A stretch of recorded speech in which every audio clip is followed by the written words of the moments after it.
Esse cara aqui, ó, é meu irmão mais velho, Sargento Denis. 20 anos de polícia aqui em Minas Gerais, mais de 45 atos de bravura.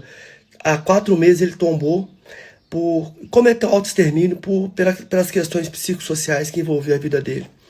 O que mais me deixa triste é ver o governador do estado ir lá para o Rio de Janeiro criar o Consórcio da Paz.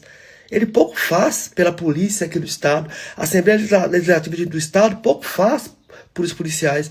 95% dos policiais cometem autoextermínio, tem acordo, meu irmão.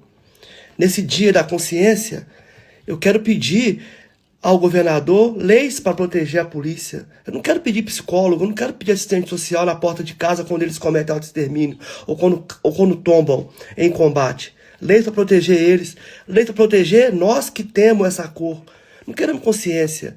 Governo federal, não queremos consciência, queremos leis duras contra o racismo.